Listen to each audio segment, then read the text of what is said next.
Would you like to make your own softly luxurious, cuddly warm quilt? Fast to make, inexpensive, and a great project to work on with family and friends. So are you ready? Let's go!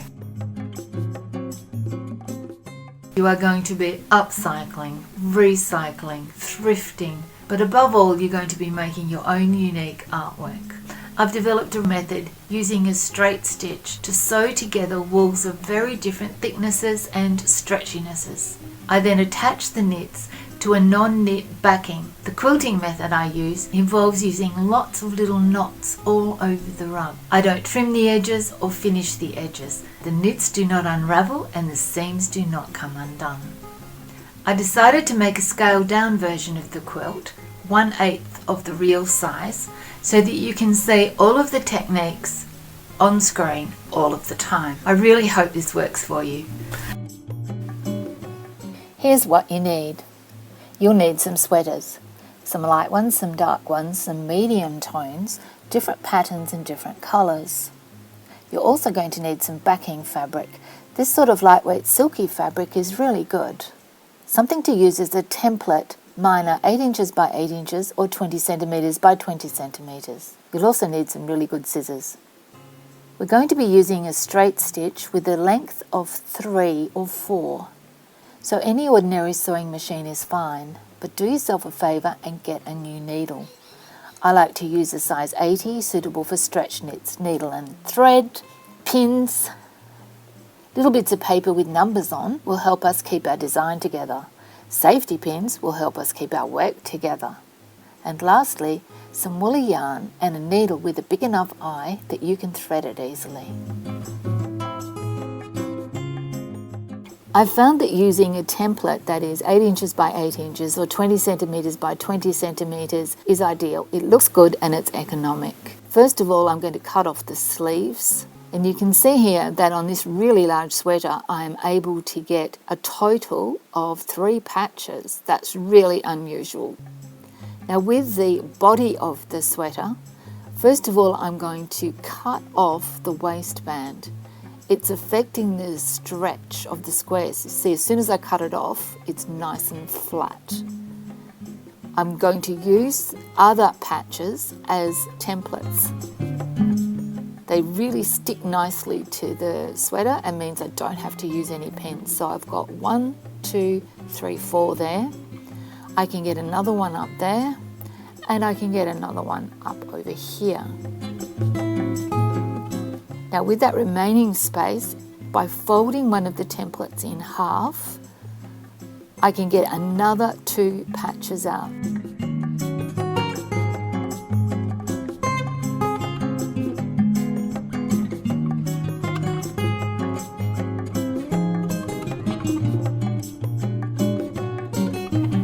So in total I've been able to get 20 patches out of this one men's sweater.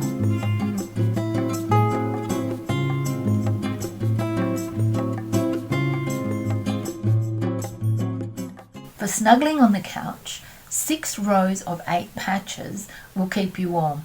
Each of the patches starts off as 20 centimetres by 20 centimetres, so you can work it out from there.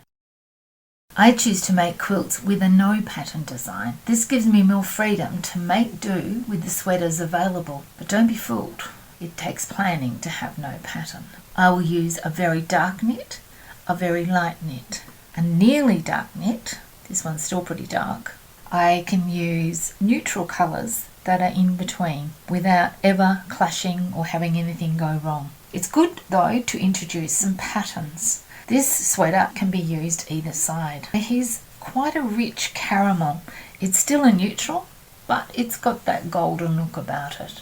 Find a suitable flat space where you can arrange the patches. So either arrange the patches on the floor, or you could try this. I've got a whole lot of paint chips around here and I've made up a sort of a grid pattern. Very dark, very light, fairly dark, fairly light, which are quite close to each other. And then for this one, a blue and a gold. If I want to make my rug bigger, I can start playing with my little chips and extending it on either side. When I'm done, I stack the rows from top to bottom and pin a number on the top. This is absolutely essential. When we get to joining the rows together, the numbers ensure that the rows are joined as planned. Now I've decided on my design, I'm ready to pin the patches together. You'll see me massaging each patch as I gently stretch and pull the fabric to make sure that the pieces line up with each other.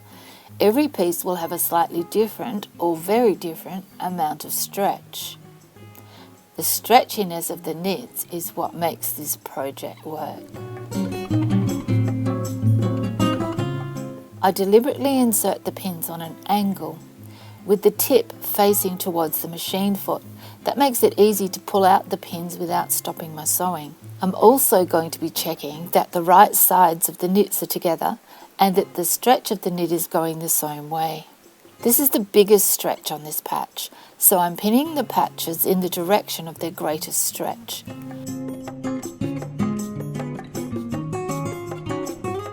And lastly, this one.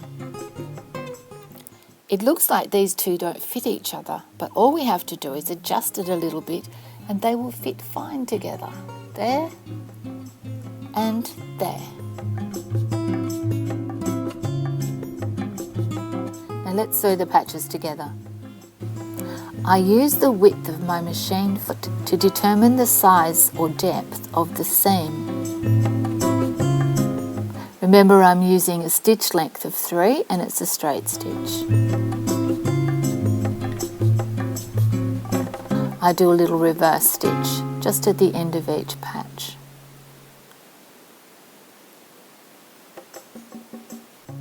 As I sew along, you'll see that I'm patting and stretching the fabric, particularly with this black one here because the black knit was terribly stretchy. There. That's with a stitch length of 3. You can also use a 4, makes it easy to get undone, even in a knit as thick as this one. Let's hope you don't have to. So you can see there, that's the width the seam ends up being. It's not very wide. I don't need to finish this seam in any way. The patches in each column have now been sewn together. We could just start sewing the columns together, working across one column at a time, but we're not going to do that. If this was a really big quilt, the weight of the quilt would make that sewing very difficult. We're going to sew row 1 to row 2, row 3 to row 4, and row 5 to row 6. 1, 2, 3 lots of sewing. Have a look at this. Column 2 doesn't appear to be the same length as column 1. But it is. So we're just going to make it fit. We're going to make sure that each of the columns do match at each seam join. The only place I'm going to pin these together is at the seams. So I make this bit here match and pin it. I will stretch and massage the knits between the pins ever so slightly to make sure that the edges do match. Here we go, stretch, stretch. And that is going to fit. Now I've sewn column 1 to column 2. And we'll come to column 3 and column 4. But look what's happening. They were together the right way, but when I turned them over, they weren't. We've got to make sure that this seam here is the one that joins together, or our design won't be what we've planned. I'm gently massaging this so the seams will match.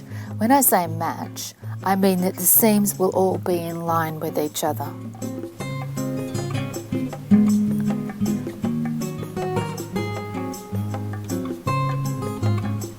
You can see I sort of pause when I get to each join, making sure they meet.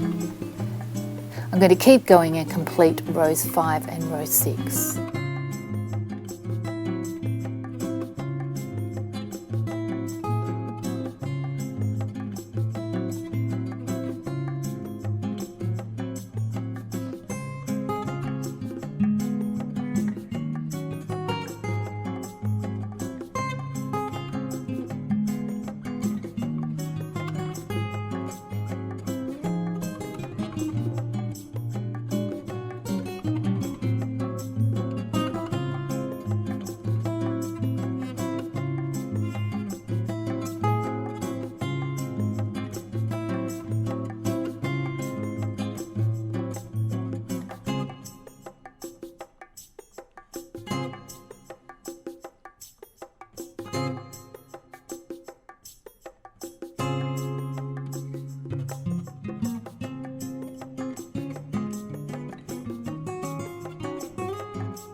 There.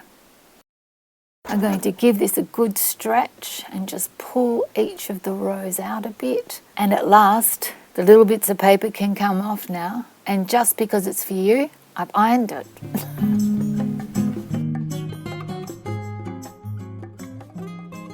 In order to keep this really stable, we are going to attach it to this silky fabric.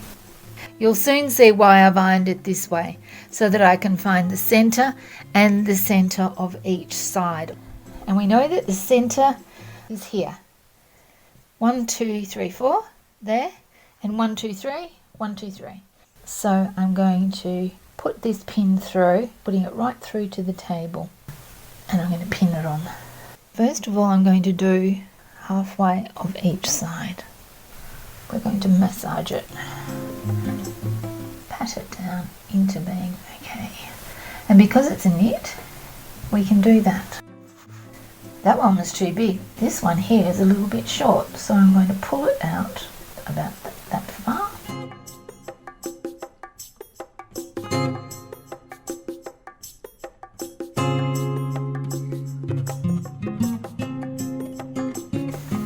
If you're working on a really big rug, you might also like to start in the middle and then push it to the outside.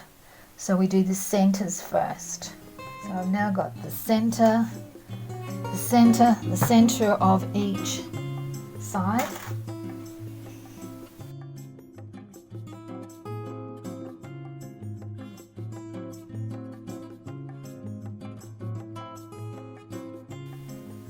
The amount of pins I've used here is proportionate to the size of this.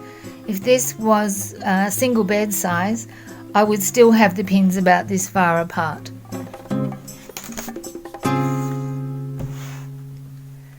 So these ones here shouldn't be needed now because there's a pin underneath there.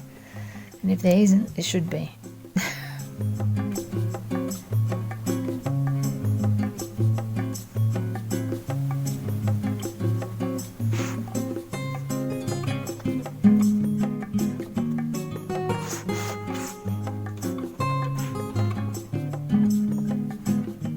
Hi, I'm Christine from Australia, and this is my very first YouTube video.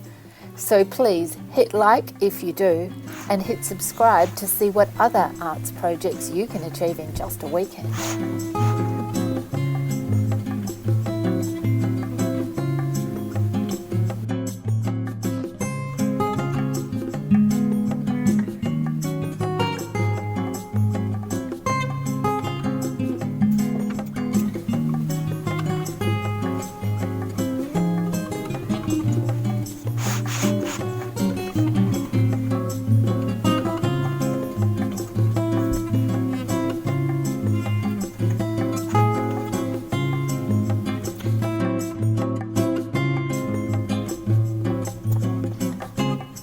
I've now tacked around the whole outside edge, ready to do some hand stitching on the hem. Here's how I sew the binding to the quilt.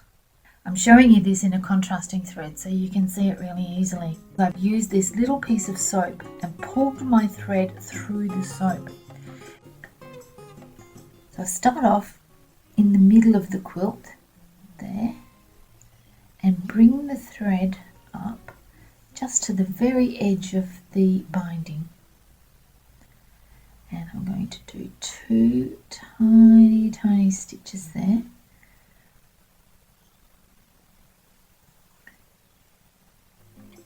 I'm going to insert the needle into the knit and run it along about the width of my little finger. Bring it up again and do another tiny stitch.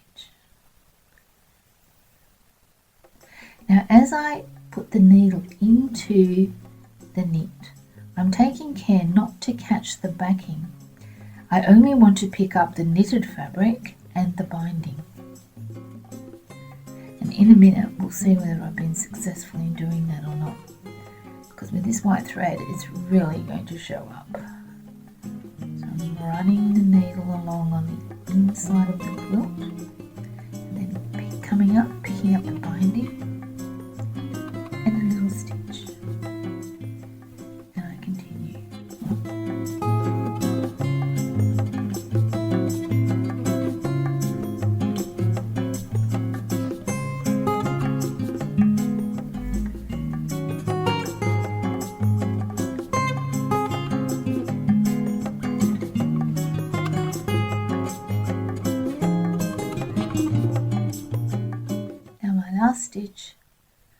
I'll do 2 stitches at the same place. Put the needle back in, and I'll bring it up further up the binding. Like that.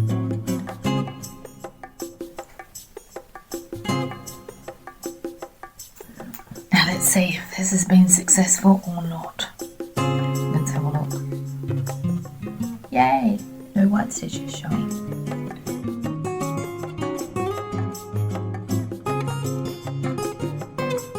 So the hem has all been done and I've pressed it. You can see the pins that are on the other side sticking through. It's quite deliberate that I haven't pinned it at the actual join because that's where we're going to sew it through now. So we'll flip it over. We come to the last part, and this is where we're actually going to join this properly to the woolen squares. This is beautifully easy and can go very fast. You can see pretty clearly here where the squares are underneath. So I'm going to take out the center of the pins and I'm going to put the needle in so that it doesn't go all the way through to the top, but just picks up the seam allowance that is under there. I leave about that much, even it up a bit, and I tie a knot. First going in one direction, then going in another direction. I'm going to work from the center and work out to the edges. That was a little bit hard to pull through because I'm using a tapestry needle that's got a really big eye, so it was really easy to thread, but unfortunately not so easy to push through.